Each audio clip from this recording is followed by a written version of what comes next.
al Señor. Gloria a Dios. Pueden ocupar sus asientos en esta tarde, hermanos. Y póngase muy cómodo porque hoy hay bendición hasta las 2 de la mañana, ¿eh? Gloria al Señor. ¿Cuántos han venido con hambre de la palabra del Señor? Pero ¿cuántos han venido con ganas de adorar a Dios? Usted no podrá predicar como el pastor Manolo Sierra, pero puede adorar a Dios con su corazón y con sus manos, ¿verdad? Así es que el Espíritu del Señor mora en cada uno de nosotros. Sea cada uno de ustedes bienvenidos en esta hora, en este lugar, hermanos. Sé que hemos esperado esta hora, este momento, con mucho interés. ¿Cuántos quieren dar un aplauso a Dios, pero con todo su corazón? Gloria a Dios, gloria al Señor, gloria al Señor, porque Él vive, es que estamos vivos. Glorias sean dadas a nuestro Dios, bendito sea el Señor, porque en su plan divino, hermanos, Él envió a su Hijo, nuestro Señor y Salvador, para morir en la cruz del Calvario. Así es de que yo sé que usted al final va a querer saludar al hermano Manolo, a su esposa, a su familia, al hermano Armando. Yo quisiera, hermano Armando, a usted lo presentamos muy poco, que se ponga de pie. Mire, y les voy a dar el chisme, ¿eh? ¿Saben ustedes quién es mi hermano Armando? El culpable de que todos los días a tiempo salgan todos los videos que usted y yo vemos, ¿eh? Muchos días, yo soy testigo en México y aquí. Son las 3 de la mañana y para que todo salga a tiempo, él todavía está en la computadora subiendo eso. Pero también al final usted podrá saludarlos a ellos, darles una palabra, tomarse una fotografía. Pero también, hermanos, me siento muy cómodo. Si quiere darle un aplauso a Dios por la vida del pastor Manolo Sierra, désela también muy fuerte. Glorias sean dadas a Dios. Ese aplauso es de gratitud a Dios y a Él por el esfuerzo, ¿verdad? No hay nadie como nuestro Dios. Somos la gente más privilegiada del planeta Tierra. Nuestro Dios nunca pierde, siempre gana. Todas las victorias son nuestras y todas las derrotas son para el otro, ¿verdad? Y dice la Biblia que mayor es el que está en nosotros que el que viene contra nosotros. Que lo intente, pero por un camino vendrá y por 7 huirán, dice la Biblia. Porque ha sido vencido en la cruz del Calvario por el nombre de nuestro Señor Jesucristo. Cierra tus ojos en esta tarde ahí donde estás, mi querido hermano. Aleluya. Quiero que le des gracias al Señor con tus propias palabras y le digas de todo corazón: gracias, Dios mío, por lo que has hecho en mi vida. Gracias, Señor, porque tú eres el que ha cambiado nuestra vida. Has limpiado y perdonado todos y cada uno de nuestros pecados. Y en esta tarde podemos estar aquí en tu presencia adorándote y alabándote, Señor Jesús. Si en esta tarde tú no conoces al Señor Jesús como tu Señor y Salvador personal, qué lindo sería que mientras se va a exponer la palabra, le dijeras al Señor: yo quiero conocerte, Señor.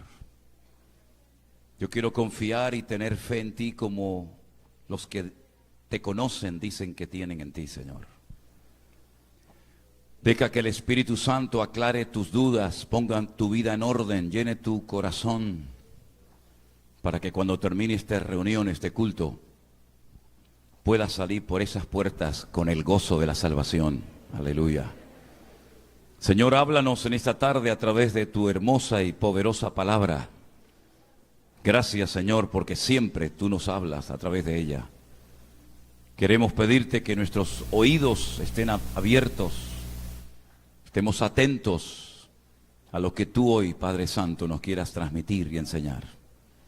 Gracias por esta reunión que estamos celebrando en tu nombre, Señor, donde sabemos que tú estás en medio nuestro. Recibe toda la gloria. Lo pedimos todo en el precioso nombre de Jesús. ¿Cuántos dicen amén? Amén. Gloria a Dios. Aleluya. Amén, hermanos. Pueden tomar asiento, por favor. Aleluya. Qué rica es el agua, ¿eh? A todo el mundo le gusta el agua. Los vendedores de agua en los tiempos de Israel, cuando salían con los cántaros, con las vasijas llenas de agua, recién sacada de los pozos, de esos pozos de agua viva, iban por las calles diciendo: ¿dónde Dios? ¿Dónde Dios? ¿Dónde Dios? Se vende, ¿dónde Dios? Y la gente salía y les compraba agua, porque en aquellos tiempos no era tan fácil como hoy en día, ¿no? Que abres un grifo, una canilla, ¿no? Y sale el agua. En aquellos tiempos había que ir a buscarla, había que sacarla, extraerla de los pozos, pero había gente que se dedicaba a la venta ambulante de agua. Y en vez de ir por las calles diciendo: vendo agua, decían esa frase que les acabo de decir: ¿dónde Dios? ¿Dónde Dios? Una tarde calurosa, nuestro Señor Jesucristo se paró en el pozo de Jacob, en la ciudad de Samaria. Y vino una mujer de no muy buena reputación, que digamos, a sacar agua. Y dice la Escritura que el Señor Jesucristo le dijo, cansado del camino: dame algo de beber, dame agua. Y ella le dijo: ¿cómo tú, siendo hombre y además judío, me pides a mí, mujer samaritana, que te dé agua? Cuando tú sabes perfectamente que judíos y samaritanos no nos llevamos nada bien, ni nos dirigimos la palabra. Y el Señor Jesús le dijo: si tú supieras quién te pide agua, tú le pedirías a él agua viva. Pero si tú no tienes ni cómo sacarla. Y ahí empezó una conversación que le cambió la vida a esta mujer. Y él se definió como el don de Dios. Porque todos los que beban de ese agua volverán a tener sed. Y tú lo sabes perfectamente. Pero el que bebe del agua que yo ofrezco, nunca más volverá a tener sed. Señor, me parece que tú eres un profeta. Sabemos que tiene que venir el Mesías, pero no sabemos ni cuándo ni dónde. Y le dice: yo soy el que estoy hablando contigo. Vete a buscar a tu marido, dile que venga. Y la mujer le dice: Señor, yo no tengo marido. He tenido 5. Y el que ahora tengo no es mi marido. Dice: bien has dicho. Es verdad, tienes razón, que no tienes marido. Y ahí empezó una conversación que le cambió la vida a esta mujer. Y todo empezó con un simple: dame agua de beber, ¿verdad? Esa era la forma maravillosa que tenía el Señor Jesús de iniciar una conversación, con un genuino deseo de alcanzar y transformar esa vida, ¿verdad? ¿Cuánto hemos complicado el evangelio los cristianos, hermano? ¿Cuánto le pedimos a los inconversos, a los pecadores, cosas que tienen que dejar de hacer, cómo tienen que vestirse, cómo tienen que comportarse, y todavía no han conocido ni experimentado el gozo de la salvación? Le decimos: quítese eso del cuello, eso no es de cristiano que usted lleve esa virgen o ese santo. Y usted no puede entrar con esos pantalones ni con esas pintas a la iglesia. Y antes de que la persona se comience a interesar por el evangelio, lo estamos vacunando contra el evangelio. Porque le damos una lista de prohibiciones: esto no se puede hacer, esto tampoco y esto tampoco. Pero no le decimos lo que significa conocer el evangelio de nuestro Señor Jesucristo.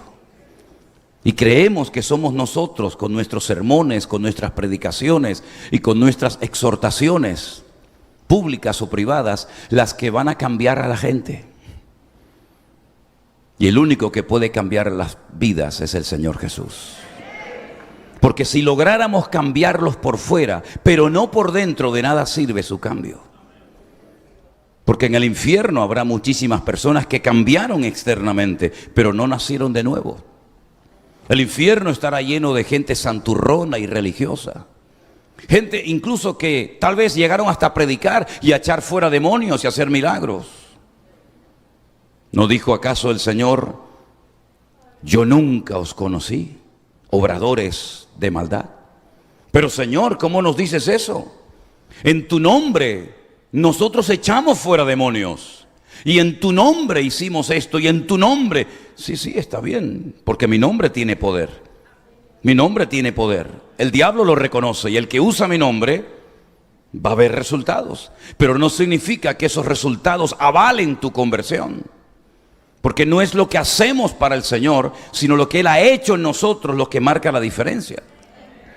Y hay algunos que van engordando la lista de su currículum, ¿verdad? Diciéndole al Señor: he hecho esto, he hecho aquí, he estado por aquí, he estado por allá. Pero todo lo que has hecho, ¿quién te dijo que lo hicieras? ¿Qué es lo que te ha motivado? ¿Cuál ha sido el motor que ha puesto en funcionamiento tu vida? ¿Por qué predicaste lo que predicabas? ¿Por qué hacías lo que hacías? ¿Quién te mandó? ¿No sería mejor y ahorraríamos más tiempo y energías pidiéndole al Señor que nos revelara su voluntad? Y que nos dedicáramos en la vida única y exclusivamente a hacer la voluntad de Dios, y no hacer un montón de cosas y terminar agotados, y al final que el Señor nos diga: todo lo que has hecho, yo nunca te dije que lo hicieras. Eso es tus planes, tu agenda, tus objetivos, tus sueños personales, pero nada de lo que has hecho coincidía con mi santa y perfecta voluntad. Y qué triste tiene que ser una persona que incluso llega a agotarse sirviendo supuestamente al Señor, pero resulta que a lo mejor, sin darse cuenta, se está sirviendo a sí mismo. Porque el Señor no nos ha llamado para servirnos de la gente, sino para servir a la gente. Y todo lo que hacemos, que el Señor nos libre de hacerlo para llamar nuestra atención, la atención de la gente hacia nuestra persona. Que pasemos lo más desapercibido posible, que la gente ni siquiera se dé cuenta de lo que hayamos hecho, pero que delante de Dios hayamos sido obreros aprobados, que no tenemos nada de lo cual avergonzarnos. Amén, hermanos. Así como los coches les mueve la gasolina que llevan en sus depósitos, a nosotros nos tiene que mover, por supuesto, por encima de cualquier otra cosa, el amor a nuestro Dios, el amor al prójimo, el amor a la obra de Dios. Pero todo eso lo pone en funcionamiento un elemento del cual quiero hablar en esta noche, y se encuentra en la carta, quien la haya escrito, a los Hebreos, en el capítulo 11. La carta a los Hebreos es una carta muy profunda, que para poder entenderla uno tiene que tener un mínimo de conocimiento de las Sagradas Escrituras del Antiguo Testamento. Ahí se habla de sacrificios, de altares, de sacerdotes, de ofrendas. Ahí se habla del tabernáculo, de todo el mobiliario que había dentro de aquel edificio, de aquella carpa. Y si uno no está familiarizado con toda la terminología y con todo lo que sucedía en el Antiguo Testamento, difícilmente vas a poder disfrutar de esta carta, que fue escrita a hebreos, a judíos, a personas que tenían un altísimo conocimiento, por lo menos en la teoría, de lo que llamamos vulgarmente el Antiguo Testamento. Pero en medio de todos los temas que toca, el autor de esta carta se detiene en el capítulo 11 y da una definición que todavía hasta a estas alturas nadie se había atrevido a dar acerca de lo que es la fe. En el versículo 1 dice que la fe es la certeza de lo que se espera, la convicción de lo que no se ve. Luego, por medio de la fe, nosotros podemos incluso llamar las cosas que no son como si ya fuesen. La fe no necesita ver, ni tocar, ni sentir, sino simplemente creer. Simplemente creer. La fe no está basada en la emoción. La fe no está basada en la experiencia. La fe está basada en las promesas de Dios y en Él, que goza de suficiente credibilidad como para decir: yo me fío y creo en lo que tú has prometido y en lo que tú has hecho por mí a lo largo de la historia. La fe es el elemento indispensable para poder agradarle y para poder servirle. No es una propuesta, no es una sugerencia, sino es una orden. Tened fe en Dios. Es un imperativo. No lo vamos a poner a votación para ver si sale aprobado el tema de la fe o no, sino es una orden que el Señor nos da. Tened fe en Dios. Fe en Dios, no fe en la fe. Que es lo que a muchos cristianos, sin darse cuenta, es lo que tienen. Tienen un nivel de fe y creen que con esa fe, teniendo fe en su fe, valga la redundancia, pueden obtener todo cuanto pidan y todo cuanto anhelen y deseen tener en la vida. Y por eso hay creyentes que se enojan con Dios, se enfadan con Dios y a veces hasta se separan del Señor y del servicio al Señor, porque resulta que creían que la fe era una especie de llave maestra que todo lo abre, que todo lo obtiene, una especie de varita mágica, ¿no? Que todo lo que pido, todo lo que declaro, todo lo que ordeno, Dios tiene que estar a mi servicio 24 horas al día. Y por eso algunos no entienden que estaba mal depositada la fe. No estoy hablando de una fe natural que todo ser humano en cierto sentido tiene. No estoy hablando de tener fe en mi fe ni en mi experiencia, sino fe en un Dios que no veo, pero que a través de una experiencia personal yo puedo llegar a conocerle como mi Dios y como mi Salvador personal. Y esto no tiene nada que ver con la circunstancia, ni tiene que ver nada con la iglesia a la cual pertenezco. Esto tiene que ver con una relación personal con Dios. Asunto de trascendental importancia que no nos enseñaron cuando éramos pequeños. Cuando éramos pequeños nos enseñaron una religión, con una serie de principios, con una serie de normas, con unos libros que se iban renovando de tiempo en tiempo, que se llamaba el catecismo. Y ahí estaban lo que ellos decían que eran los verdaderos mandamientos, y los sacramentos, y las oraciones, y las liturgias, y los días, y los santos, y las vírgenes. Y más o menos, unos más que menos, nos aprendimos todo aquello y creíamos que con esa religión estábamos agradando y honrando y sirviendo a Dios. Pero después de años de absoluta ignorancia, de total desconocimiento de la verdad, cuando cayó en nuestras manos la palabra de Dios, nos dimos cuenta de que muchas cosas que leíamos y practicábamos y llegamos a creer del catecismo no coincidían en lo más mínimo con la palabra de Dios. Y por ahí entonces algunos, para defender esos libros escritos por los hombres, llegaron a decir que las Biblias de los cristianos evangélicos estaban amañadas, manipuladas. Hasta el punto llegaron a decir, incluso predicaron desde sus púlpitos y desde sus parroquias y desde sus diócesis, que nosotros los cristianos evangélicos habíamos tenido la desfachatez de quitarle 7 libros a la Biblia. Cuando es todo lo contrario, mis queridos hermanos.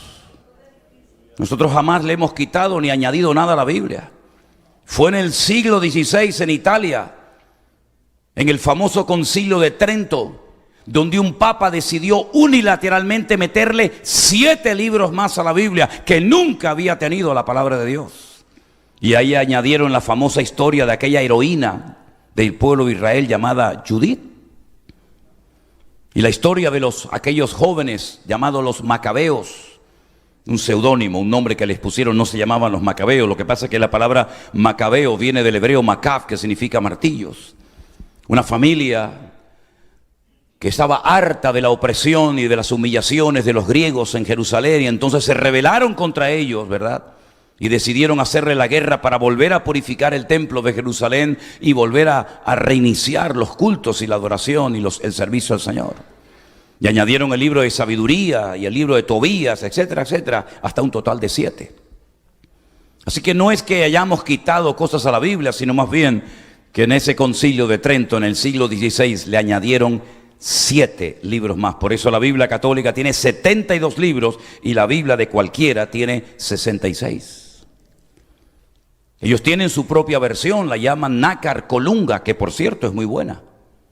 La versión Nácar Colunga, las Biblias de los católicos están muy bien traducidas. La nuestra la tradujo un sacerdote español de Sevilla llamado Casidoro de Reina, que tuvo que huir de España porque la Santa Inquisición junto con la corona española mataba a toda persona que tuviera el más mínimo interés por las Sagradas Escrituras. Y tuvo que huir a Suiza y posteriormente a Alemania, hasta que finalmente pudo traducir por primera vez en la historia de las lenguas originales, el griego y el hebreo, la palabra de Dios en el castellano antiguo. el castellano de Cervantes, el del Quijote.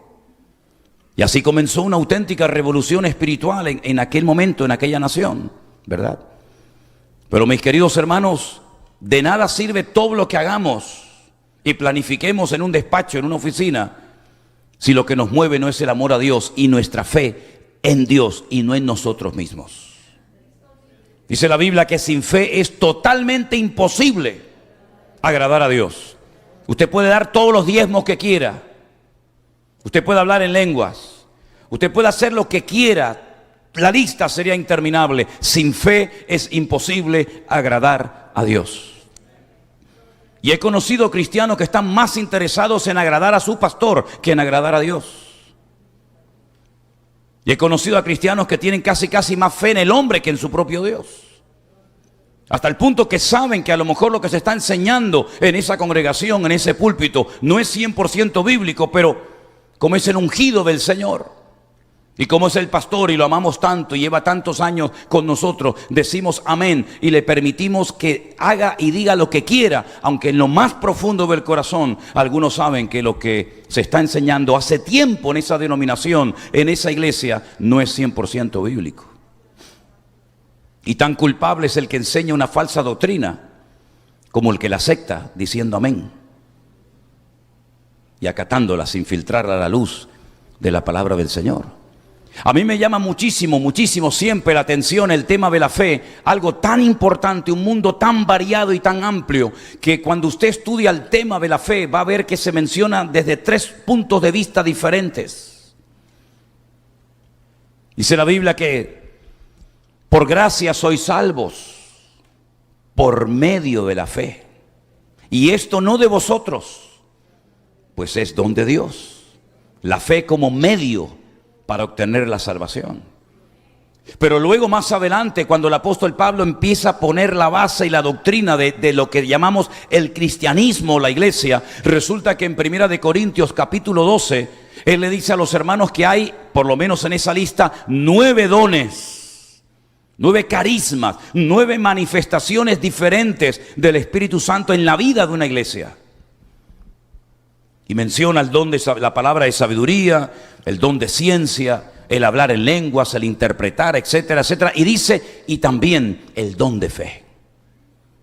Luego es el medio para obtener la salvación, pero también en un momento puntual es una fe especial que Dios le inyecta a la iglesia para apropiarse de ciertas y determinadas cosas que con la fe cotidiana seríamos incapaces de alcanzar. Pero también cuando le escribe la carta a los Gálatas en el capítulo 5 de su epístola, los versos 22 y 23 dice, mas el fruto del Espíritu es amor, gozo, paz, paciencia, benignidad, fe, mansedumbre, templanza. Contra tales cosas no hay ley. Y vuelve a mencionar nuevamente la fe, ahora como parte del fruto del Espíritu Santo en nosotros. Y en 1 Corintios 12 como uno de los dones del Espíritu Santo. Es un tema tan variado, tan interesante que al Señor, cuando lo vemos caminando por las calles de Israel hace 2000 años, había ciertas y determinadas cosas que, entre comillas, le llamaban la atención y Él se detenía y se las compartía a sus discípulos. Como por ejemplo aquel centurión que tenía un criado enfermo y llega y le ruega al Señor, pero antes de pedirle, antes de abrirle su corazón y decirle lo que él realmente ha venido a pedir, le dice, Señor, permíteme decirte, como si no lo supiera, que yo soy un hombre de autoridad, yo soy un centurión romano, yo tengo a muchos soldados bajo mis órdenes. Y yo le digo a un soldado, ven para acá, y viene inmediatamente, no cuestiona la orden. O le digo a otro, coge esto y llévalo para allá, y lo hace porque ellos respetan la autoridad. Yo tengo autoridad, pero tengo una autoridad limitada. Tengo una autoridad sobre hombres, sobre personas, sobre soldados, pero no sobre espíritus malignos, no sobre enfermedades. Pero tú sí tienes esa autoridad, Señor. Y yo solamente lo único que te pido es que des la orden, así como yo doy órdenes y se ejecutan. Yo quiero que tú des la orden para que esa enfermedad que está atormentando, que tiene enfermo a mi siervo, desaparezca ahora mismo, instantáneamente. Así que lo único que te pido es que di la palabra y mi criado sanará. Y el Señor, antes de dar la orden, le dice a sus discípulos: ¿estáis oyendo? ¿Estáis escuchando lo que este hombre está diciendo? Este hombre ha descubierto, si me permiten, un secreto. Él ha descubierto el poder de la autoridad que yo tengo y lo ha asociado con el poder de la palabra. Y en todo Israel no he encontrado a nadie que tenga este concepto tan claro. No hay nadie en Israel que tenga más fe que este hombre, ni Nicodemo, ni Anás, ni Caifás, ningún escriba, ningún fariseo. En todo Israel, y ya lo conocía muy bien Israel, no hay nadie que hable y se comporte como este hombre. Así que tranquilo, vete a tu casa ahora mismo. Tu criado ha sido sanado. Demostrando que el Señor no tiene ningún tipo de limitaciones, ni de espacio, ni de tiempo, ni de ninguna otra índole, sino que la palabra viajó y llegó al hogar del centurión antes de que éste llegara. Y me llama la atención que el Señor le impactó la fe de este hombre. Pero ojo, también le dijo a uno de sus discípulos: ¿por qué dudaste? ¿Por qué dudaste? Empezaste bien. Saliste de la barca, sabías que era yo el que te llamaba. Caminaste por encima de las aguas, pero no sé qué te pasó. Y tuviste que clamar y yo te levanté y volvimos a la barca caminando. Y ahora te digo: ¿por qué dudaste, hombre de poca fe? Y el otro día compartía, ya no sé dónde, cuando el Señor estaba en Capernaum. Cafer, Naún, el pueblo de Naún, está en la casa y ya la gente no cabe. La casa estaba rotada y dice que descubren el techo, era paja, eran hojas de palmera, y de repente bajan a un paralítico y dice el Señor: cuando Jesús vio la fe de ellos. Luego Jesús puede ver la fe que tenemos hoy. No podemos decir: hermano, voy a traer el domingo al culto la fe para que vean qué grande es la fe que yo tengo. Vamos a medirla. Vamos a pesarla, vamos a fotografiarla y subirla a las redes sociales para que todo el mundo vea cuánta fe tenemos en nuestra congregación. No, es algo como abstracto, algo que no se puede tocar, no es tangible. Pero el Señor sabe cuánta fe tenemos en esta noche. Y el Señor sabe también la calidad de la fe que tenemos. Y la fe es algo que se puede transmitir. ¿Sabían eso? La fe es algo contagioso. Vamos dejando marcas en el mundo espiritual de todo lo que hacemos, de todo lo que decimos. Nuestras oraciones son como estandartes, como banderas, cosas que ocurren en ciertos lugares. El diablo recuerda que en ese lugar hubo gloria de Dios. Es como cuando sacaron aquellas 12 piedras del fondo del río Jordán. Y Josué dice: antes de que las aguas vuelven a cerrarse, saquen del fondo del río Jordán 12 enormes piedras, una por cada tribu de Israel, y pónganla una encima de la otra. Y esto será un monumento conmemorativo para las futuras generaciones. Y hay en varios sitios de Israel este tipo de monumentos. No es el de la época de Josué, pero hay en varios sitios de Israel. Por ejemplo, cuando vas por las carreteras, en algún cruce, llegando a Galilea, recuerdo que hay otro, que hay unas piedras enormes, una encima de la otra, exactamente igual que aquel monumento que hizo Josué. Y le preguntaron y le dijeron: ¿y esto qué significado tiene? ¿Para qué lo hacemos? Dice: para que el día de mañana vuestros hijos sepan que aquí el Señor hizo un milagro y las aguas del río Jordán se abrieron. Y hay otros momentos en los que el Señor le dio un sueño tremendo a Jacob, donde vio una escalera por la cual subían y bajaban ángeles. Y entonces cogió aceite y ungió la piedra para recordar que en ese lugar el Señor le mostró algo especial que nunca en su vida Jacob olvidaría. Y hay muchos momentos en la Biblia en los que se marcaban lugares, se cambiaba el nombre incluso hasta de personas, por lo que el Señor había hecho, por el milagro que había sucedido. Es como lo que ocurrió en el monte Moriah, cuando el Señor le dice a Abraham: sube al monte Moriah y construye un altar y sacrifícame a tu hijo. Ahí quedó una marca indeleble en el mundo espiritual. Ahí el Señor levantó una bandera al mundo espiritual, y Satanás sabe que ese lugar es un lugar especial. Por eso durante toda la historia de la humanidad siempre ha habido guerra por ese trozo de terreno, porque es un lugar donde Dios marcó una señal, y todo el mundo lo sabe, sobre todo en el mundo espiritual. Así que todos los actos que tú hagas, queriendo o sin querer, vas dejando una marca en el mundo espiritual detrás de ti. Es como cuando vas navegando en barco y ves en la popa del barco como hay una estela. Ya el barco hace mucho rato que pasó por allí, ya no está allí. Pero miras hacia atrás en el horizonte y ves como todavía el agua se mueve por el efecto de las turbinas, por el efecto de las hélices, ¿verdad? Exactamente igual, tú vas dejando una estela detrás de ti. ¿Qué es lo que estamos dejando? ¿Qué rastro estamos dejando para las futuras generaciones?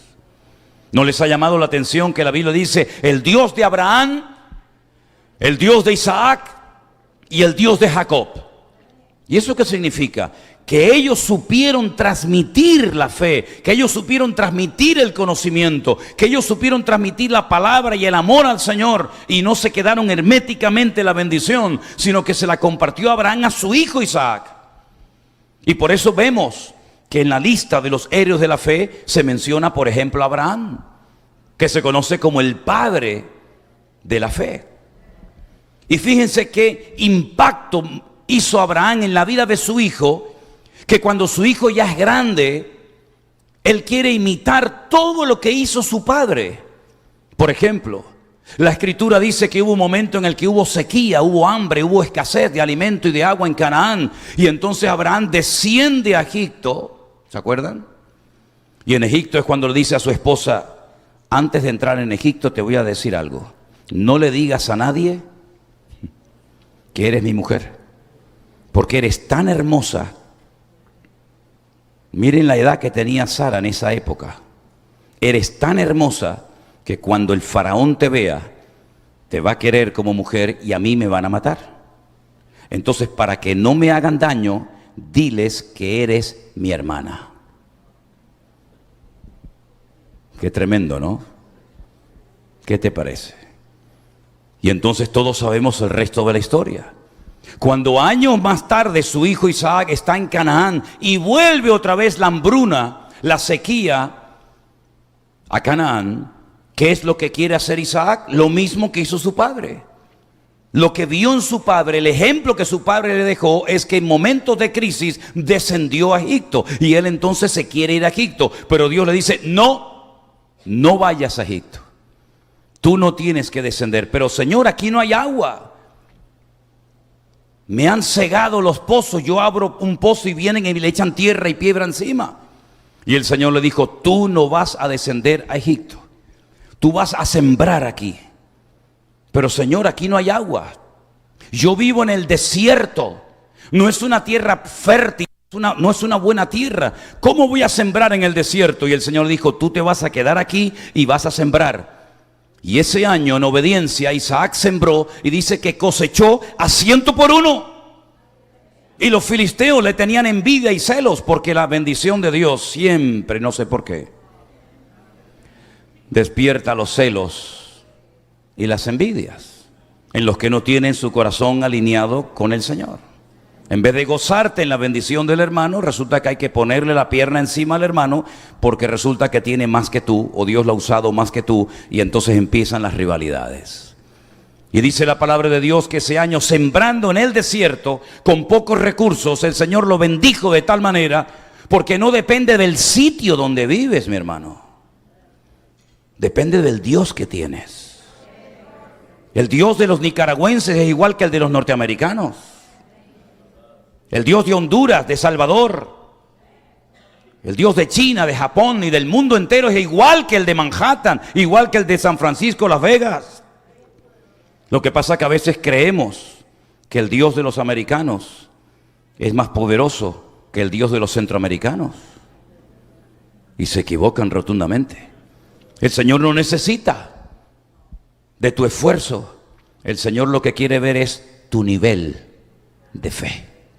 Porque conforme a tu fe será hecho. Vivas donde vivas y trabajes o te dediques a lo que sea. Pero hay muchos cristianos que han entrado en ese juego de pensar que aquí voy a ser más prosperado y más bendecido que allí. Y veo a muchos cristianos afanados y trabajan y trabajan y trabajan. Hasta que Dios dijo en marzo del 2020, ¡basta! A esos hombres que están todo el día trabajando, que le dicen a sus esposas, vete tú al culto que yo estoy muy cansado. No tengo tiempo para ir a la iglesia y escuchar predicaciones y orar y participar en la iglesia. Por eso, de un tiempo a esta parte, el Señor está haciendo algo tremendo. No sé si ustedes se han dado cuenta. De toda la vida, el 75%, y son estadísticas oficiales, el 75% de la asistencia a cualquier iglesia evangélica eran mujeres. Y un porcentaje muy pequeño de hombres. Pero cada vez estamos viendo que más hombres se están convirtiendo y entregando al Señor. Y no es una competencia, sino simplemente que ha llegado el momento de que usted como hombre se levante y ponga su mano en el arado y usted pueda superar en espiritualidad, ¿por qué no?, a su esposa, y que usted sea el cabeza del hogar y no la cola, y que usted pueda verdaderamente marcar una diferencia en la vida de sus hijos. Y si no, miren esta tarde cuántos hombres hay en esta reunión. Hace años esto no pasaba. Y había una crisis de liderazgo. Y por ahí encontramos a mujeres en la iglesia haciendo de todo. ¿Por qué? Porque ¿dónde están los hombres?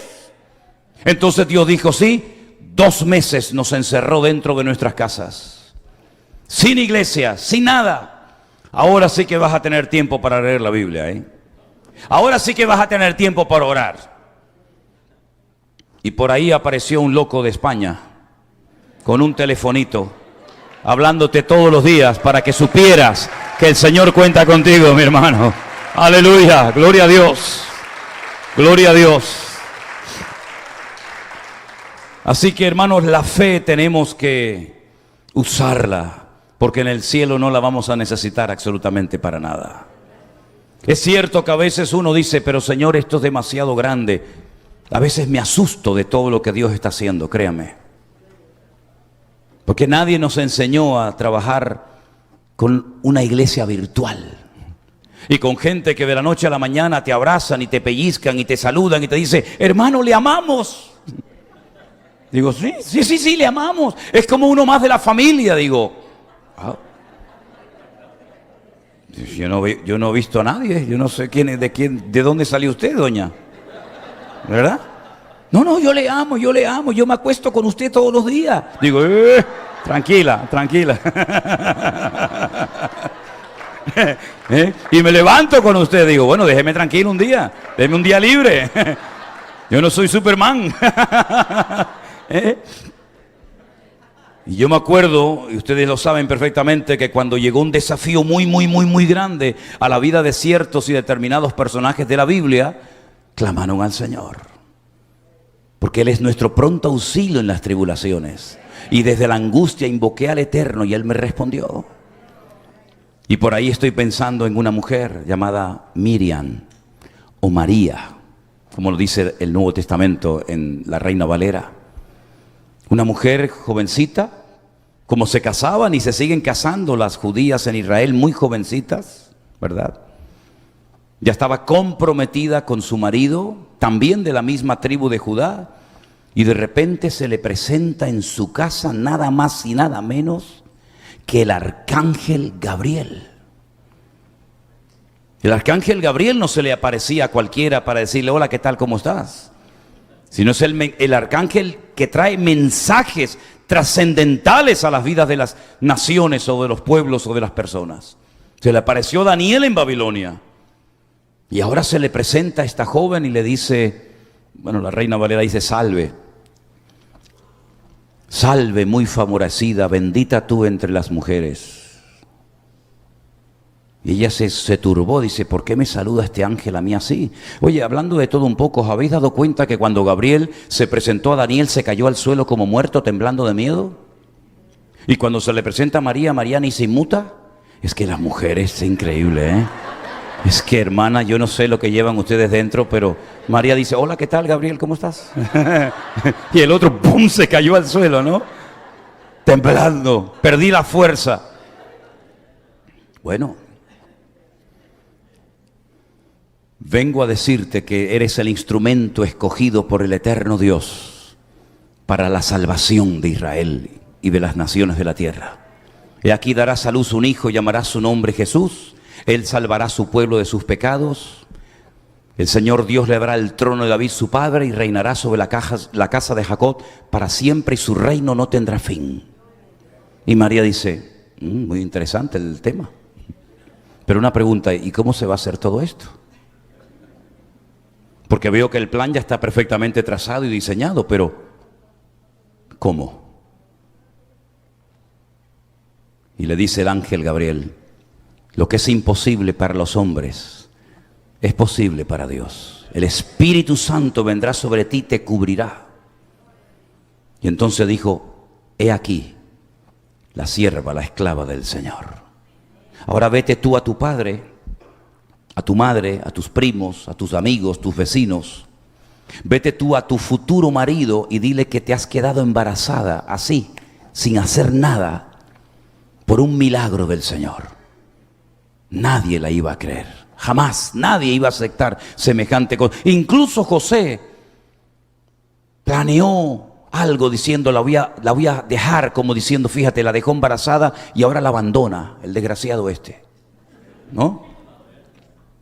Pero el Señor dijo, no la abandones, porque lo que en ella está es santo. Dios ha puesto a su amado Hijo en su vientre. En el Talmud, yo no sé si conocéis algo del Talmud. El Talmud es una enciclopedia enorme que tardas más de 7 años y medio en leerlo. Toda la tradición, las conversaciones, las preguntas, la respuesta, ahí está la Totafot, la Gemara y tantas cosas. Hablan barbaridades de María. Cuenta el Talmud que un centurión romano llamado Pantera la violó y después ella para ocultar su pecado, porque también había participado en todo aquello, pues dice que el Señor la había dejado embarazada, y es una barbaridad lo que el Talmud dice acerca de su embarazo, porque nadie quería recibirla en la casa. Una chica a punto de dar a luz, se había corrido la voz, cuidado con esta, esta mosquita muerta, ¿sí? Nadie quería tener contacto con una joven que había perdido su virginidad antes del matrimonio, ¿verdad? Nadie quería saber nada con eso. Vete allí a parir con los animales, pero aquí en casa tú no eres digna de entrar. Es increíble. Y cuando tienen al niño se tienen que ir al extranjero durante 2 años. Pero no se preocupen por nada, porque el Señor mandó a magos de Oriente con una fortuna en oro, en incienso y en mirra, para que puedan ir a Egipto, donde no van a ser muy bien recibidos ni amados, porque ustedes destrozaron a Egipto, sus antepasados, destrozaron el país hace cientos de años, y ahora van allí a buscar trabajo. Nadie te va a dar trabajo a ti, ¿verdad? Pero el Señor lo tenía todo planeado. El Espíritu Santo hizo una obra tremenda, cosa que el hombre todavía hasta el día de hoy cuestiona, se burla y se ríe y no lo acepta. Exactamente igual le pasó a aquel jovencito que ni siquiera llegaba a la edad de poder enrolarse en el ejército del rey Saúl. Cuando va con aquella comida, ¿verdad? Y previamente se la da al rey y a sus hermanos. Y dice, pero ¿qué pasa? Hay un ambiente aquí de negatividad, hay un pesimismo. ¿Qué les pasa? Están vuestros rostros pálidos. Y le dicen, es que un gigante llamado Goliat lleva 40 días amenazándonos. Está pidiendo un hombre, nos está proponiendo un nuevo sistema, ¿verdad? De enfrentarnos unos a los otros. No vamos a ir 1000 contra 1000 o 10.000 contra 10.000, sino 1 contra 1, y el que gane, gana la batalla y se lleva el botín. Y me imagino David frotándose las manos, dijo, uy, qué fácil está esto, ¿no? Fantástico, 1 contra 1, gloria a Dios, ¿qué problema hay? Dice, pero es que este hombre mide 3 metros de altura, es un profesional de la guerra, es el Rambo de los filisteos. Y el rey está muerto de miedo en la tienda de campaña y le dice, no se preocupen, quiero hablar con el rey inmediatamente. Lo llevan a la tienda de campaña del rey Saúl y le dicen, este muchacho quiere hablar con usted, señor. ¿Qué quieres? No se preocupe, oh señor rey mío, yo voy a ir a pelear contra el gigante Goliat. Pero ¿cómo vas a ir tú a pelear contra el gigante Goliat? Enano, que no tienes un armamento. Mira, coja mi armadura y se la ponen. Cojan mi casco, mi jabalina, la coraza, pónganselo a él. Y dice que lo armaron con las vestiduras de Saúl y dice que probó a andar y era incapaz de moverse. Y le dice, es que yo no sé moverme con esto. Si no te sirve a ti la barbadura, rey, ¿me va a servir a mí? ¿Por qué no te la pones tú? Yo me voy solo, con mis piedritas en el bolsillo, pero llevo un secreto. El Dios que me ha librado de las garras del oso y del león es el Dios que me va a librar de este gigante, y hoy todo Israel sabrá que nuestro Dios es el Dios vivo y poderoso. Le voy a cortar la cabeza y las aves del cielo comerán sus carnes, porque Él viene contra mí con espada, con lanza y jabalina, pero yo voy contra Él en el nombre de mi Dios, el nombre del Dios de Abraham, de Isaac y de Jacob. Y hoy sabrá Israel que nuestro Dios es el Dios verdadero. ¿Cuántos dicen amén? No tengan miedo de los desafíos. Desafíos vendrán y Dios busca valientes. Dios busca valientes. Qué linda la historia de Abraham, sí, pero vívela tú. Vívela tú. Sal de los Estados Unidos. Deja tu casa, tu coche, tu trabajo y sal. Y le dice, ¿y a dónde? Dice, ya te lo diré. Pero es que si salgo de mi casa, mi padre me va a desheredar, mi familia se va a reír de mí, me va a decir, pero ¿qué Dios es ese que te llama y no te dice ni a dónde te lleva? Bueno, es lo que Dios me ha dicho, sal de tu tierra y de tu parentela, la tierra que yo te mostraré. Y salió sin saber a dónde iba, pero en esa aventura de fe, en ese caminar por el desierto, en esas largas caminatas, ¿verdad? En esas vigilias mirando esos cielos estrellados del desierto, por cierto, espectaculares. Un día se le presenta el Señor y le dice, cuenta las estrellas. Ponte a contar las estrellas. Y Abraham en obediencia empieza a contar las estrellas. Pero cuando iba por 3.465.000, le interrumpe su esposa y le dice, ahí ya perdí la cuenta, ahora tengo que empezar de cero. Y dice, Señor, no te preocupes, Abraham, vamos a hacerlo más fácil. Coge un puñadito de arena y ponte a contar los granitos. Dice, y otra vez dijo, Señor, esto es imposible. Dice, así será tu descendencia. Pero Señor, si yo soy ya de 100 años, y ya con 100 años pocas flores, ¿no? Ya con 100 años mi esposa estéril. Mira, vamos a hacer una cosa. Vamos a empezar por cambiarte el nombre. Los astrólogos de Babilonia, donde tú vivías, cuando los niños nacían, los colgaban en brazos, salían a una noche estrellada, miraban las estrellas y supuestamente interpretaban las constelaciones, los símbolos del zodíaco, y le asignaban a un nombre y ya lo marcaban de por vida. Y a ti el nombre que te pusieron no coincide con el plan que yo tengo para tu vida. A ti te pusieron padre enaltecido, nada más lejos de la realidad. Yo quiero que seas Abraham, padre de pueblos, de naciones, de multitudes de personas. Y entonces va a su esposa y le dice, a partir de hoy me vas a llamar Abraham. Y la mujer se le echa a reír y le dice, ¿por qué te tengo que llamar así? Dice, porque vamos a ser padres. Y la mujer se mató de la risa.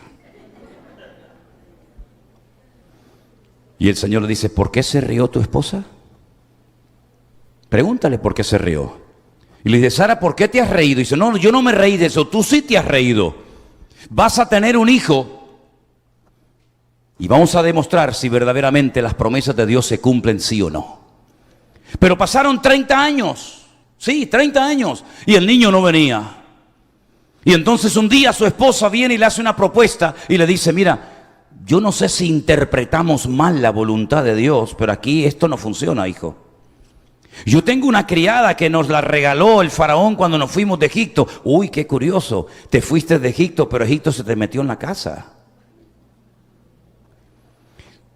Ten relaciones con ella y a lo mejor por ahí viene la bendición. Y el viejo, sin pensarlo 2 veces, dijo, lo que tú quieras, cariño. Y al poco tiempo quedó embarazada Agar. Y nació un hijo que se llamó Ismael. Y Abraham estaba contentísimo con el hijo. Por fin se cumplió la promesa. Pero ahora le viene el jarro de agua fría encima. El Señor le dice, coge al niño y a la madre y échalos fuera. Que los eche fuera. Sí, dales un cántaro de agua y lánzalos al desierto. Señor, en el desierto del Negev hay 50 grados a la sombra. Si yo mando a mi hijo con su madre, Agar, al desierto, los estoy condenando a la muerte. Y el Señor le dijo, yo cuidaré de él. Y fue la primera vez que un ángel se le presenta a una mujer en la Biblia y le dice, será un Pere Adam, un salvaje hombre, no un hombre salvaje, sino un salvaje hombre. Todos contra él y él contra todos. Por su espada vivirá y 10 naciones saldrán de sus lomos. Y ahí nacieron las naciones árabes, que son ricas y prósperas. Y tú dices, ¿qué tiene esta gente? Arena por todos los lados. Pero ponen de rodillas al mundo cuando les dé la gana, porque tienen el petróleo. Ay, amigo. Y ahora subimos el barril, y ahora lo bajamos, y ahora producimos mucho, y ahora producimos poco. Ahí está la descendencia de Abraham.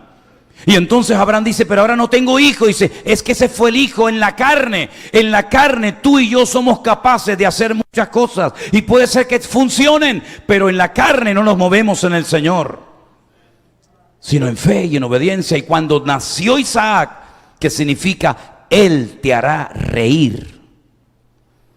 Cuando ya por fin Abraham ha entendido que el plan de Dios no pasaba ni por Agar, ni por Ismael, sino por Isaac, su heredero, el Señor le dice, en él serán benditas todas las naciones de la tierra.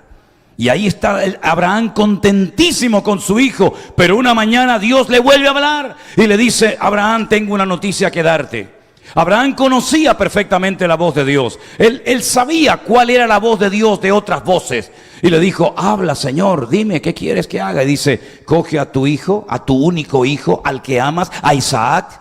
Fíjate la cantidad de datos que le da. Coge a tu hijo, tu único hijo, tu primogénito, al que amas, a Isaac, para que no quede duda, ¿será el otro? No, es este. Y vete a lo alto del monte Moriah y sacrifica sobre un altar. Otro jarro de agua fría encima.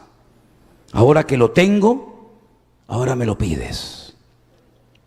Y ahí camina el viejo Abraham 72 horas desde Beersheba, el sur del desierto del Negev, hasta el monte Moriah en Jerusalén. Y cuando llegan a un lugar con sus criados, con sus siervos, con sus animales, les dice, espérennos aquí, ustedes quédense aquí. Porque en aquel monte es donde el Señor me mandó que fuera con Isaac. Quédense aquí, que nosotros iremos, adoraremos y volveremos. ¿Eso no es fe? Entonces, ¿qué es? Y cuando iban por el camino, Isaac, que sabía perfectamente cómo se hacía un sacrificio, le pregunta a su padre, padre, la leña la llevamos, perfecto, el cuchillo lo llevamos, el fuego también, pero papá, se nos olvidó lo más importante, el cordero. ¿La víctima? ¿Dónde está? Y en hebreo, en español no se ve, pero en hebreo le dice, el Señor proveerá, y con las primeras letras de cada una de estas expresiones le dice, el Señor proveerá de cordero. Isaac tenía 40 años. Ay, hermano, yo no sabía eso. Bueno, ya lo sabe. Pero yo siempre aprendí en la escuela dominical que Isaac era un niño chiquitito. No, era un hombre hecho y derecho de 40 años. Y cuando dice iban yahad, iban juntos, quiere decir que el padre sabía que su hijo era la víctima, pero la víctima sabía que él también iba a morir ese día. Pero él, en sometimiento absoluto, en rendición absoluta al padre, acepta la voluntad de Dios, aunque no la entienda, porque no siempre vas a entender la voluntad de Dios, porque no siempre va a coincidir con la tuya, porque no siempre va a ser agradable, pero la voluntad de Dios es santa, agradable y perfecta, aunque no la entienda. Y allí suben a lo alto del monte Moriah, lo pone sobre el altar, y entonces Abraham saca el puñal, y cuando está dispuesto a clavárselo y a ejecutarlo, el Señor le dice, alto, no lo hagas. Y todos conocemos el resto de la historia. Y esa piedra todavía está allí en el monte Moriah en Jerusalén. Ese altar donde un hijo estuvo a punto de morir, pero la sangre de los toros y de los machos cabríos y de cualquier ser humano no pueden redimirnos de los pecados. Pero desde el monte Moriah te giras así un poquito y miras enfrente y ves otro pequeño monte llamado el monte de Gólgota o Calavera. Y allí subió otro hijo cargando su propia cruz. Y extendió sus manos y lo crucificaron. Y no se oyó ninguna voz del cielo diciendo, alto, no me lo toquen, alto, déjenme a mi hijo en paz, sino que el padre guardó silencio absoluto.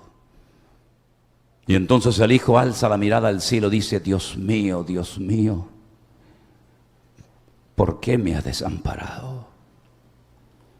Porque era la única manera de redimir a la raza humana de sus pecados. No es por religiones, no es por sacrificios, no es por penitencias, no es por velas, sino es por la sangre de Cristo que quita el pecado del mundo.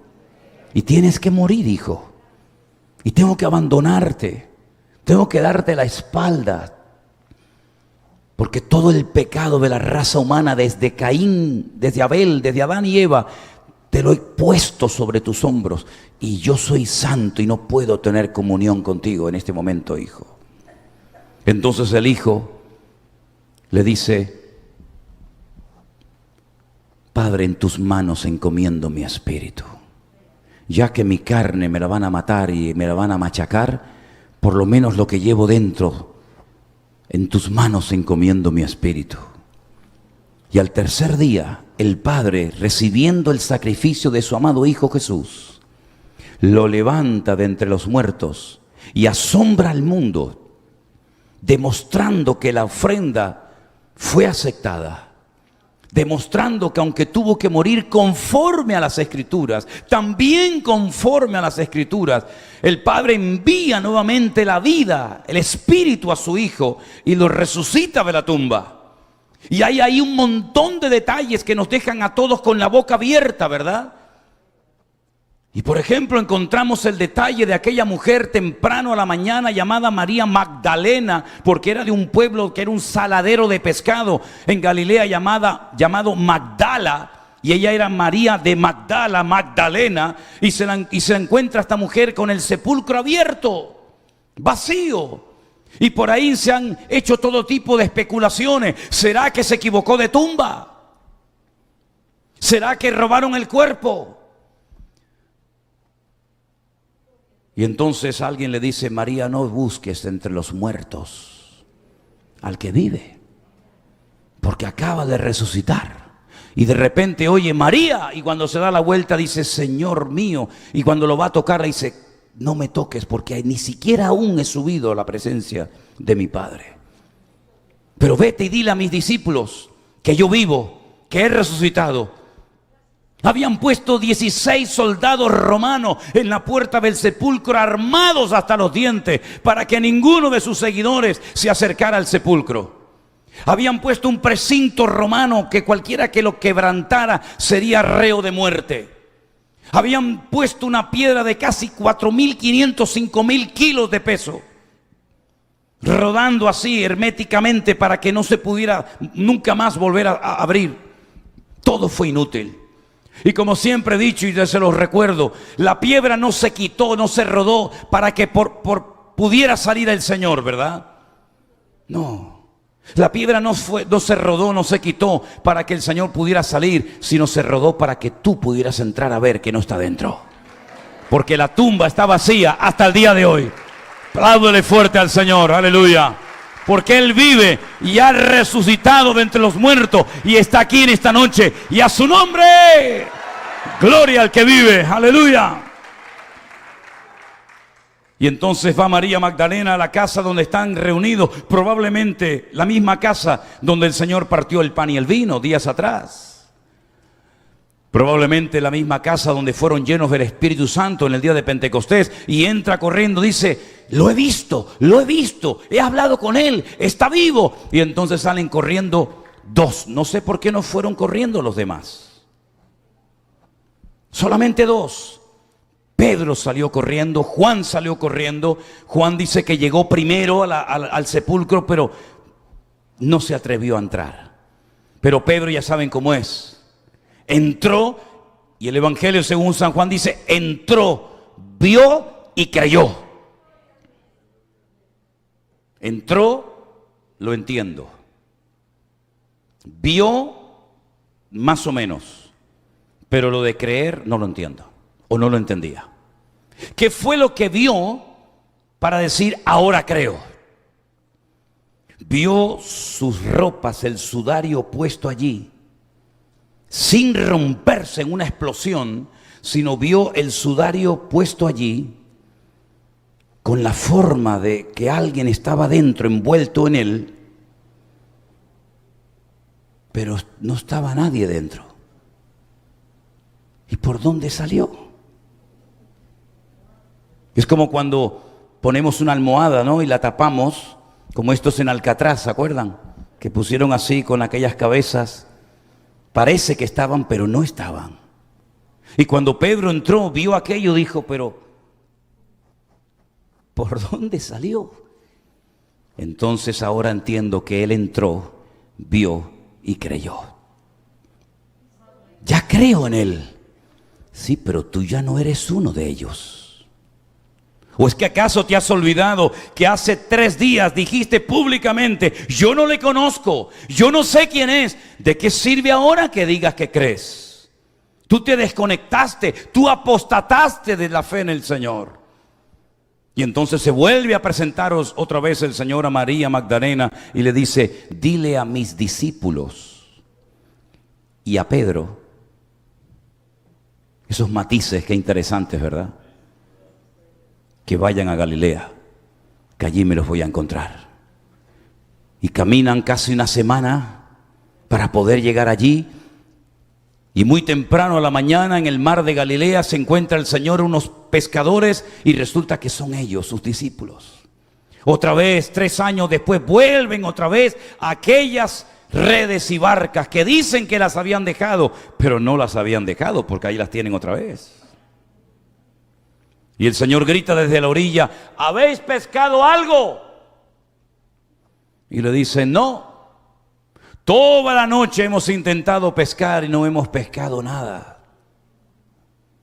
¿Toda la noche? Sí, toda la noche. Qué curioso, ¿no? Hace unos días atrás les pedí que oraran conmigo un ratito y se quedaron dormidos. Y ahora estás toda la noche y no te entró sueño ni cansancio. Es como esos hombres que se pegan hasta las 4 de la mañana viendo películas en televisión o chateando, vete tú a saber con quién. Y después resulta que le dice, vamos a orar un ratito y dice, ay no, que estoy muy cansado, tengo sueño, mañana me tengo que levantar a trabajar. Sí, estás cansado para lo que te interesa.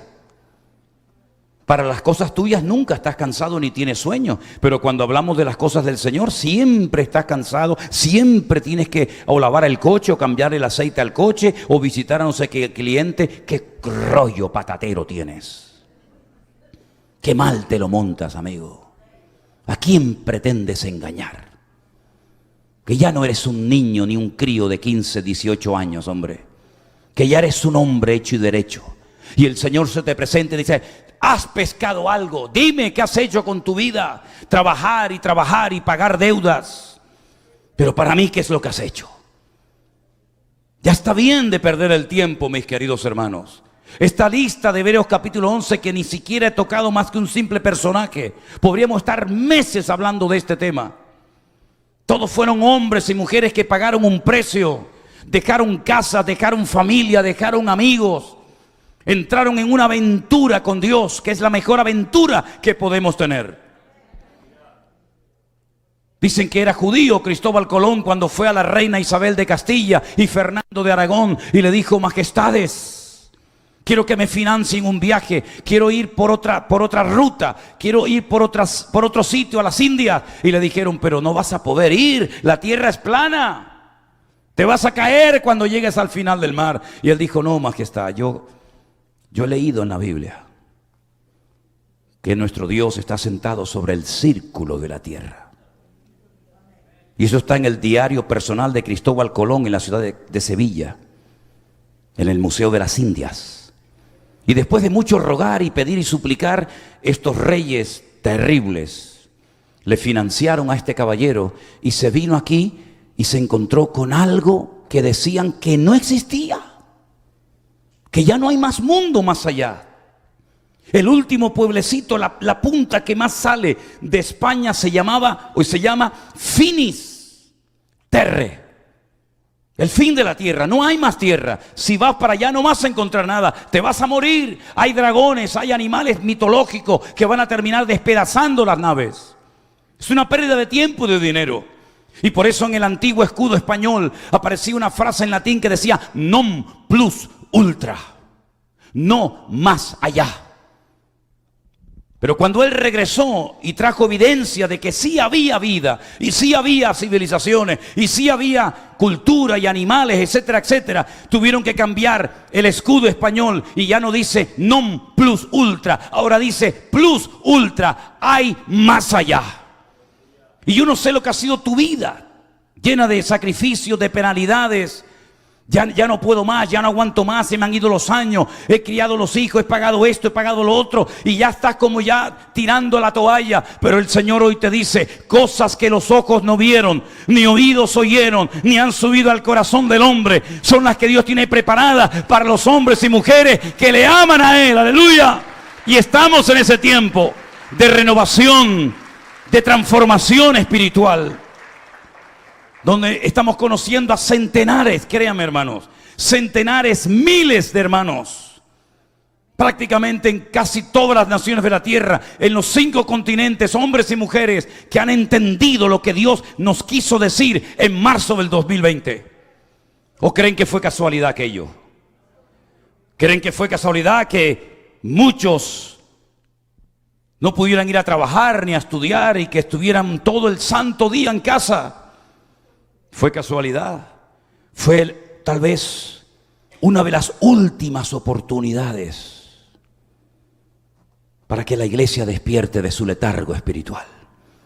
Yo tengo una convicción personal, si me permiten voy a darla. Mi opinión es que desde hacía siglos Dios no hablaba tan claro a la iglesia. La iglesia entró como una especie de letargo, una especie como de adormecimiento, de confort, ¿verdad? Pero el Señor dijo, basta.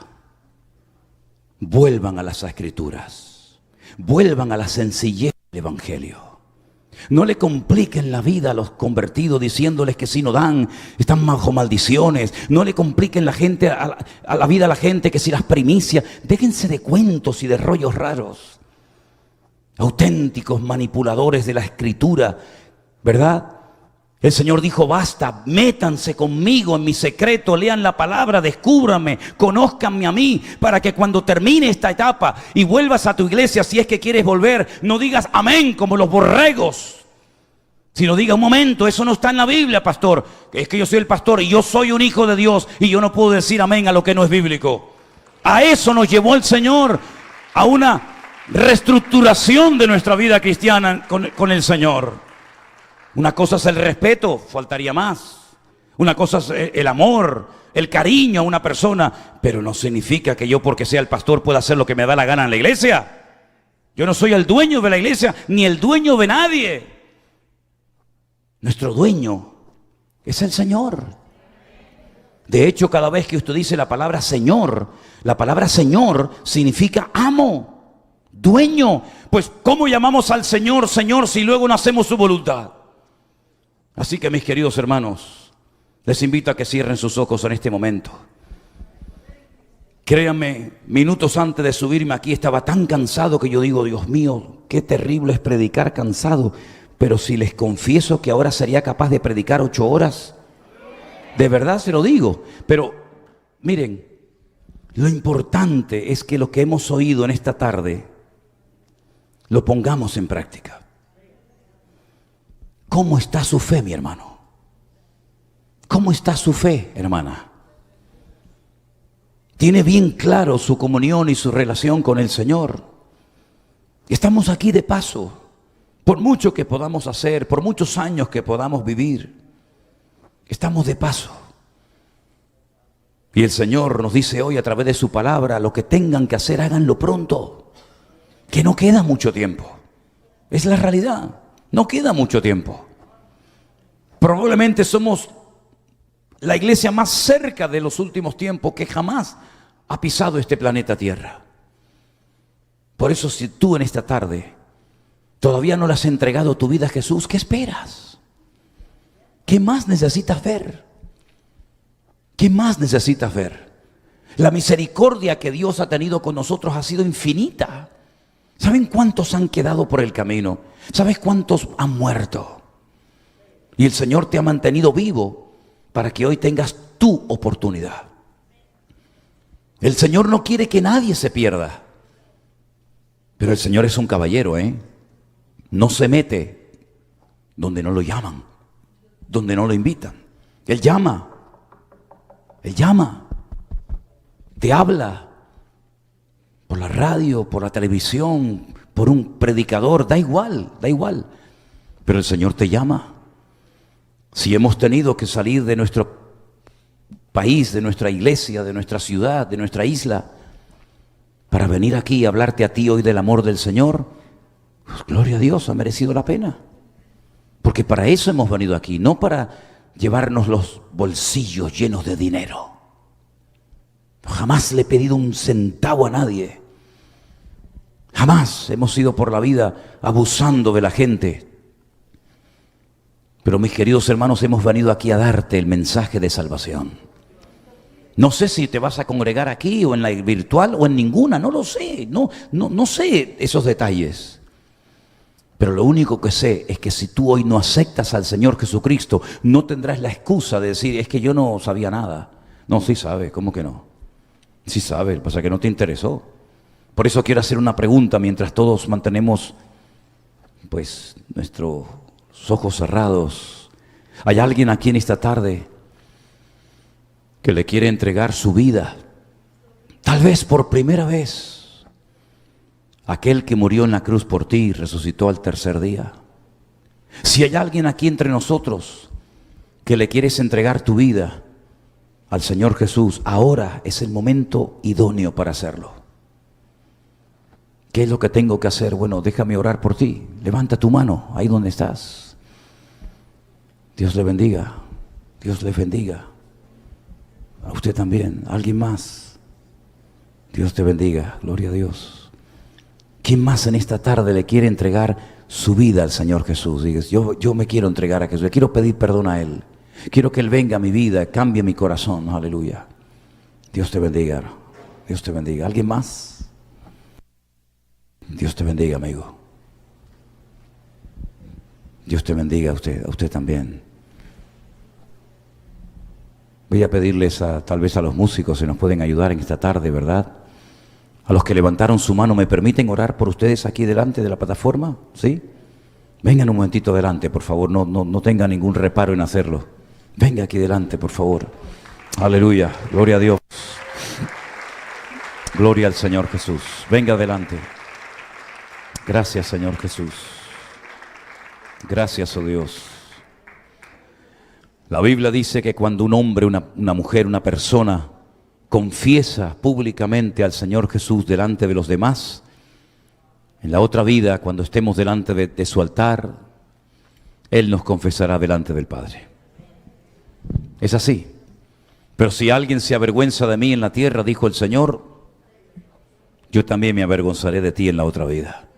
Pero ustedes han sido valientes, hoy le van a entregar su vida no a un hombre, no a una iglesia, a una religión, a una denominación, a Dios, a Él, que está aquí con nosotros en esta noche. Cierre sus ojos, por favor, si es tan amable. Y quiero guiarle en una sencilla oración que usted la puede repetir en alta voz, pero hágala desde lo más profundo de su ser, porque el Señor nos está escuchando y viendo en este momento. Diga conmigo, Señor Jesús, te doy muchas gracias por haber muerto en la cruz por mí. Quiero pedirte perdón, Señor, por todos los pecados que cometí a lo largo de mi vida. Me arrepiento, Señor, de haber pecado contra ti.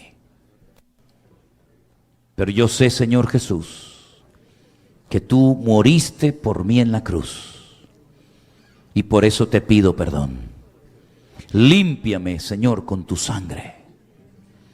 Públicamente, yo confieso que el Señor Jesucristo, el Hijo de Dios, a partir de hoy, será mi Señor y mi Salvador todos los días de mi vida. Me rindo a ti y te pido todo esto en el nombre de Jesús mi Señor. Amén y amén. Déjeme orar por ustedes y pido a todos los hermanos aquí presentes que oremos por estas vidas, por estas personas que en esta noche han sentido en su corazón el deseo de pasar al frente y rendirle públicamente sus vidas al Señor. Padre, en el nombre de Jesús de Nazaret, nuestro Señor y Salvador, te quiero dar gracias por estas almas que hoy han pasado de muerte a vida. Gracias porque sus nombres, según tu palabra, han sido inscritos en el libro de la vida. Porque ahora son tus hijos. Ahora forman parte de tu familia, Señor Jesús. Señor, guárdales, cuídales, bendíceles, que puedan crecer, que puedan madurar y conocerte y servirte cada día mejor en tu reino y en tu obra.